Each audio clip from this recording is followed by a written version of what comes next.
마가복음 41번째 시간인데요, 오늘도 예배를 사모하는 우리 모두에게 크신 하늘의 복으로 임하시기를 주의 이름으로 축원합니다. 풍랑 속에서 힘겹게 노를 저으며 고생하고 있었던 제자들, 우리 주님께서 그런 제자들을 찾아오셔서 말씀으로 구원을 해 주셨습니다. 말씀으로 풍랑을 잠잠케 하신 우리 주님께서 이제 제자들과 함께 어느 한 지역으로 들어가게 되는데, 오늘 53절에 보니까 성경은 이렇게 표현을 하고 있어요. 53절 한번 띄워주시면, 건너가 게네사렛 땅에 이르러 되고. 자, 보세요. 지금 어느 땅에 이르러게 됐다고요? 게네사렛. 그러니까 예수님과 제자들을 태웠던 배가 도착했던 곳은 바로 이 게네사렛이라고 하는 땅이었어요. 혹시 성경을 미리 좀 꼼꼼하게 읽어보신 분들이라면, 여러분들이 어줍지 않은 설교지만 한 목사의 설교를 그래도 잘 들으신 성도들이라면 이 53절 말씀에서 무언가 이상한 것을 발견할 수 있습니다. 자, 그게 무엇일까? 혹시 아시는 분 계신가요? 감사합니다. 그래야 제가 설교할 맛이 나요. 여러분, 45절을 한번 띄워주시면 45절에 보면 이렇게 분명히 말씀이 기록되어 있어요. 예수께서 즉시 제자들을 재촉하사 자기가 무리를 보내는 동안에 배 타고 앞서 건너편, 자, 어디로 가게 하셨다고요? 벳세다로 가게 하시고. 어라? 그러니까 자, 저를 보세요. 지금 예수님께서 전날 밤에 제자들에게 명하여 건너편으로 가 있으라 말씀하셨던 지명은 사실 게네사렛이 아니라 어디였어요? 벳세다였습니다. 그런데 무슨 이유였는지 뜻밖에도 도착했던 곳은 게네사렛이라고 하는 땅이었어요. 여러분, 이 이스라엘 지도를 놓고 살펴볼 때도 이 벳세다보다 이 게네사렛은 훨씬 먼 쪽에 있는 장소였거든요.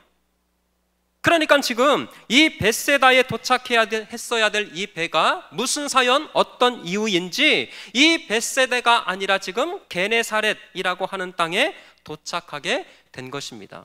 그러나 사랑하는 성도 여러분, 오류인 것 같아요?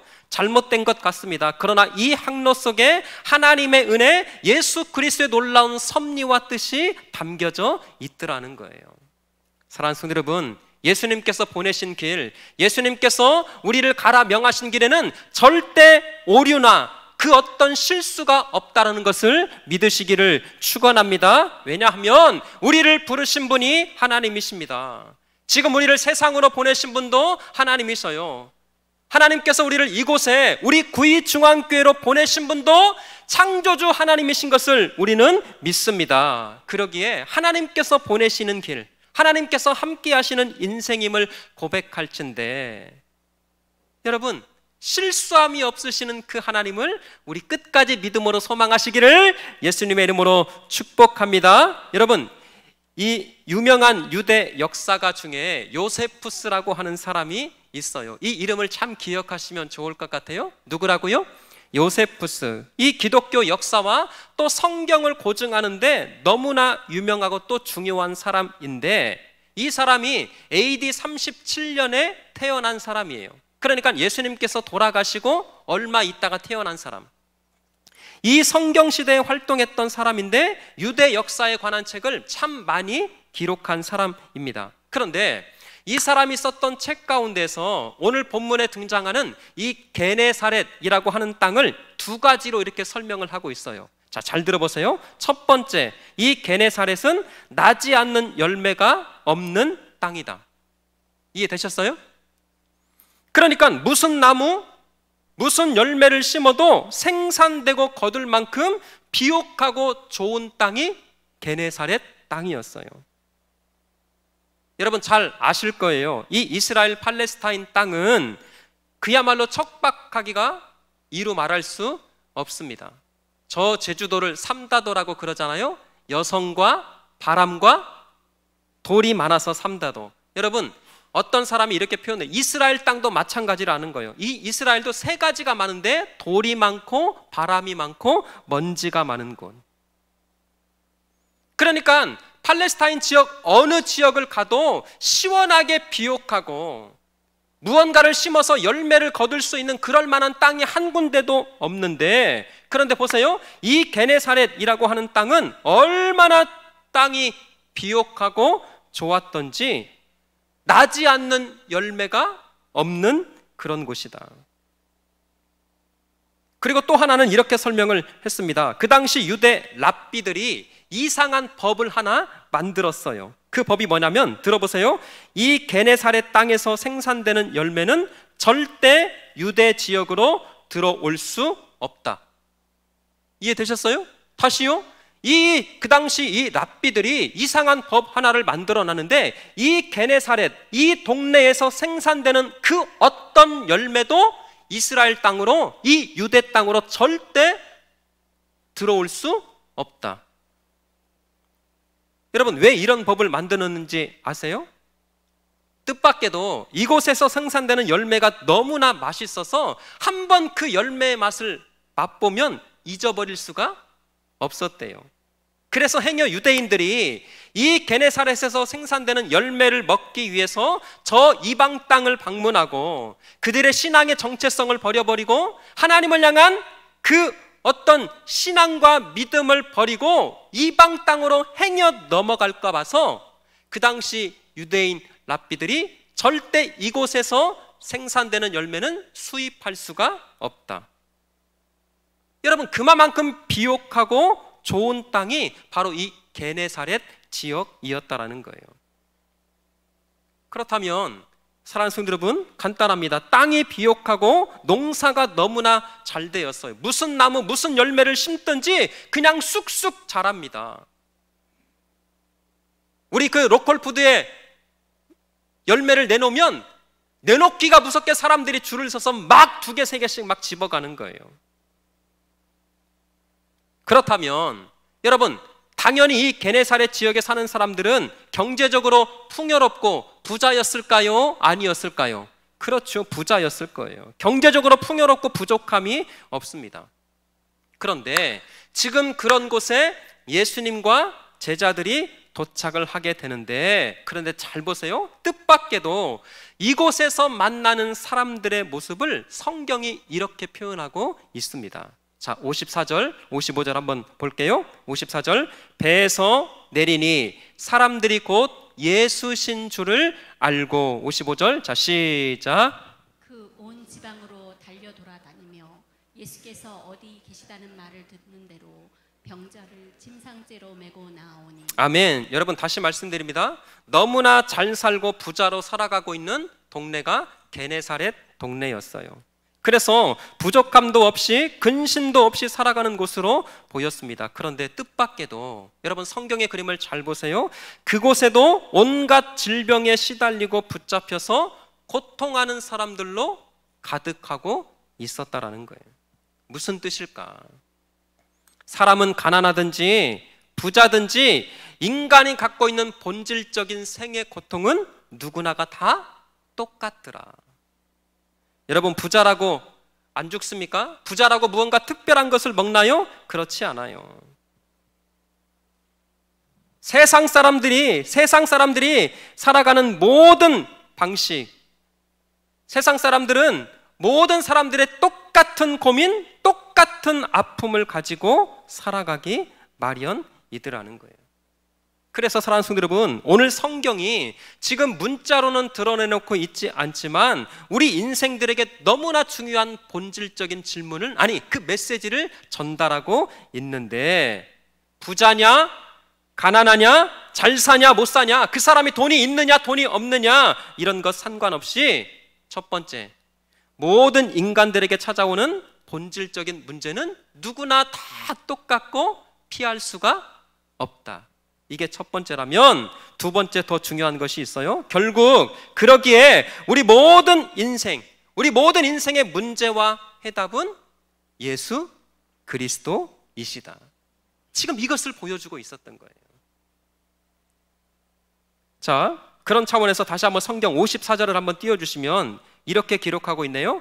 자, 배에서 내리니 사람들이 곧 예수신 줄을 뭐하고? 알고. 자, 밑줄을 꼭 쳐놓으시고 동그라미를 쳐놓으세요. 곧 예수신 줄을 알고. 자, 뜻밖에도 생명의 주인 되신 우리 주 예수 그리스도께서 이 게네사렛 동네에 도착을 했습니다. 그랬더니 배에서 내리자마자 이 사람들이 어떻게 반응했는가 봤더니 사람들이 예수신 줄을 알았어요? 몰랐어요? 알았어요. 이 알다라고 하는 단어가 기노스코라고 하는 단어인데 굉장히 성경에서 중요한 단어입니다. 요한복음 17장 3절에 이 단어가 이렇게 쓰였어요. 한번 볼까요? 영생은, 안 나오네요. 영생은 곧 유일하신, 자 같이 한번 읽어볼게요. 시작. 영생은 곧 유일하신 참 하나님과 그가 보내신 자 예수 그리스도를 아는 것이니. 아멘. 감사합니다. 여기서 알다라고 하는 이 단어가 오늘 이 54절에 쓰였던 단어하고 똑같은 단어, 기노스코. 영생은 곧 유일하신 참 하나님과 그가 보내신 자 예수 그리스도를 뭐 하는 것이라고요? 아는 것. 그러면 잘 들어보세요. 지금 풍랑을 뚫고 이 도착한 게네사렛 땅, 그 땅에 예수님께서 배에 내리시자마자 사람들이 몰려왔는데 그 사람들이 예수신 줄을 뭐 했다고요? 알았어요. 사랑하는 성도 여러분, 단순한 기록처럼 보이지만 중요한 메시지가 감추어져 있습니다. 왜 이 마가복음의 기자는 이 게네사렛 사람들이 예수신 줄을 알았다, 왜 의도적으로 이렇게 기록해 놓았을까? 사랑하는 성도 여러분, 밤 사경에 저 바다 한가운데 제자들이 풍랑을 만났어요. 성경에 보니까 살기 위해서 열심히 힘겹게 노를 저었지만 그 풍랑에서 바람이 거스림으로 어찌할 수가 없었어요. 그때 제자들이 힘겹게 노 젓는 것을 보시고, 그리고 우리 주님께서 그 제자들을 구원하시기 위해서 바다 위를 걸어 오시는데, 잘 들으세요. 뜻밖에도 그 자신들을 구원하러 오시는 예수 그리스도를 제자들은 알아봤어요? 몰라봤어요? 몰랐어요. 오히려 자신들을 구하러 오시는 그 예수 그리스도를 향해서 유령이다, 귀신이다, 그렇게 소리치고 혼비백산했습니다. 사랑하는 성도 여러분, 제자들은 오히려 예수님을 알아보지 못했어요. 그러나 이방인의 땅이요, 이방의 영향 속에 살아가고 있는 이 게네사렛 사람들은 오히려 예수 그리스도를 기노스코, 인격적인 깊은 관계를 통해서 그 예수 그리스도를, 소문으로만 들었던 그 예수 그리스도를 인격적으로 알고 고백하고 있었다라는 거예요.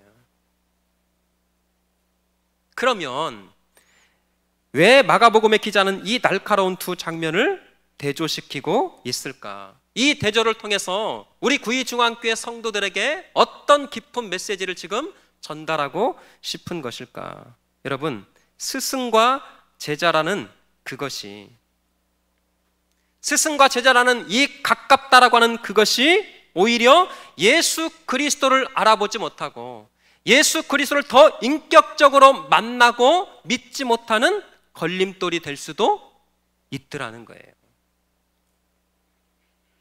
모태신앙입니다. 교회에서 수십 년을 신앙생활을 해왔어요.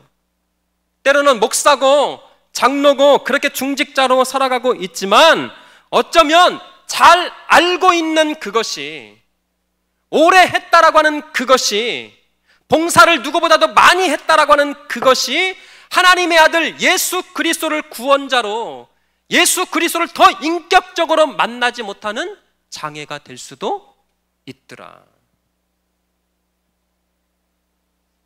죄송하지만 그래도 한번 해야겠습니다. 여러분, 목사가 더 안 믿어요.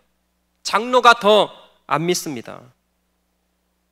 처음에는 누구보다도 믿음이 좋아서, 처음에는 누구보다도 열정이 뜨거워서 목사가 되고 장로가 되었는데 시간이 갈수록 무슨 이유인지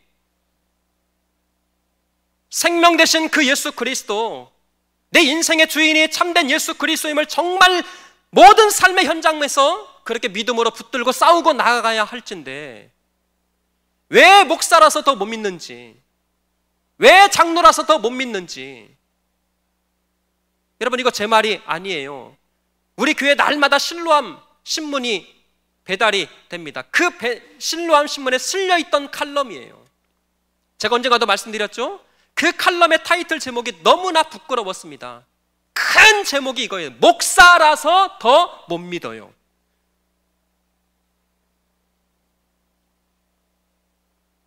제가 목사고 우리 장로님들은 장로님이시니까 제가 예를 드는 거예요. 여기 앉아 계신 우리 모두가 혹시 모태신앙을 자랑하고 있고 신앙생활을 10수년을 자랑하고 있는데 다시 한번 묻고 싶어요. 여러분들 정말 예수 그리스도를 믿으십니까? 아니, 모든 삶의 현장에서 크고 작은 모든 일 가운데 나는 예수가 아니고는 살 수 없습니다. 내 인생의 이 진정한 해답의 문제는 나를 사랑하사 이 땅 가운데 오신 그 예수가 아니고는 해결될 수 없습니다. 정말 고백하고 있으셔요? 우리 평생에 정말 예수 잘 믿는 하나님의 백성들 되시기를 주의 이름으로 축원합니다. 말씀을 준비하는데 한경재 목사님의 일화가 또다시 생각이 났어요. 한국교회 그 기라성 같은 그 목사님들, 수많은 목사님들이 남한산성에서 조그마한 임대 아파트에서 그렇게 홀로 지내는 한경재 목사님을 찾아가셨어요. 목사님, 한국교회 문제 어떻게 하면 좋을까요? 목사님, 이 남북 통일을 위한 이 교회의 역할이 무엇이 필요할까요? 목사님, 한국교회가 지금 위기입니다. 교회 안에 많은 분열과 갈등이 있는데 목사님, 이 모든 문제를 해결할 수 있는 좋은 방법과 지혜를 좀 가르쳐 주세요. 이 목사님이 하셨던 일화 너무나도 잘 아시죠? 여러분, 예수 잘 믿으세요. 저는 확신해요.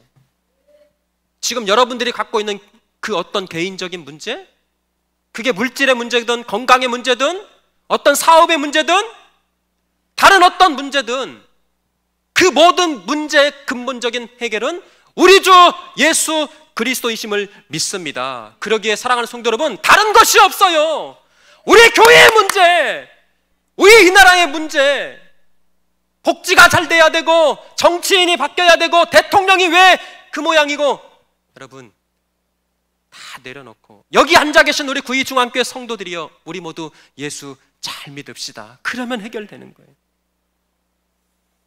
너무나 잘 알고 있다라고 하는 그것이 오히려 제자들이 3년 동안 공생애를 같이 했어요. 3년 동안 예수님께서 함께 하시고 기적으로 날마다 말씀으로 채우시는 그 은혜를 듣고 보고 경험했음에도 불구하고 웬일인지 이 제자들은 결정적인 순간마다 예수 그리스도를 알아보지 못하고 귀신이다, 유령이다,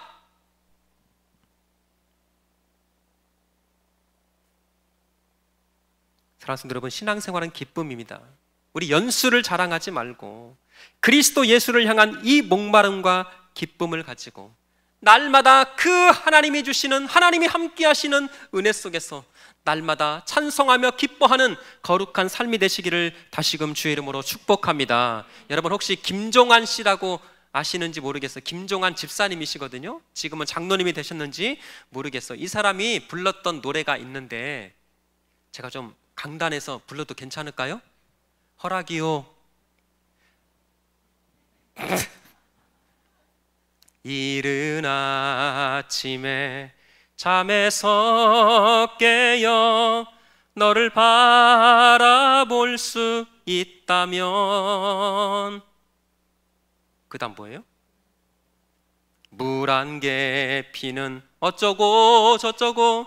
근데 제가 이 노래를, 이 부분을 하고 싶었던 것이 아니라 이 가사 때문에 하루를 살아도 행복할 수 있다면 나는 그 길을 택하고 싶다. 제가 찬송가를 들어야 되는데 한 주간 동안 이 노래만 한 수천 번을 들었어요. 나 김종환 씨를 너무 좋아하기로 했어요. 집사님이세요. 교회 다니시는 분. 다시 제가, 여러분 가사를 한번 들어보세요. 하루를 살아도 행복할 수 있다면 나는 그 길을 택하고 싶다. 아니, 이 말씀을 계속 묵상하고 묵상하는데 우리가 하나님 앞에 살아가는 우리의 인생이 이 고백이 되어야 되지 않을까?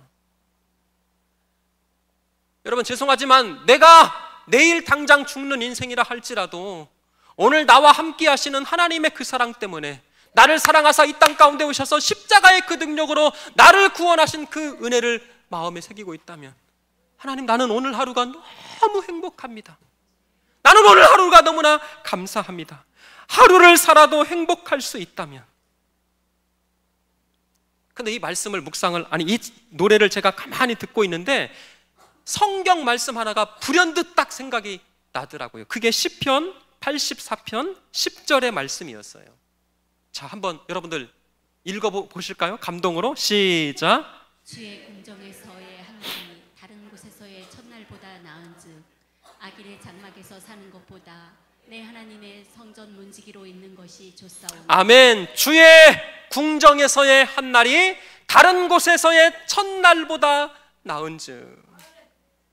할렐루야. 사랑하는 우리 성도들이여, 제발 우리의 신앙생활 앞으로 10년 20년 모르겠어요. 저희 할머니가 어제 돌아가셨거든요. 외할머니가 102살이셨어요 징그럽게 오래 산다고. 우리 엄마도 빨리 죽어야 되는데, 빨리 죽어야 되는데.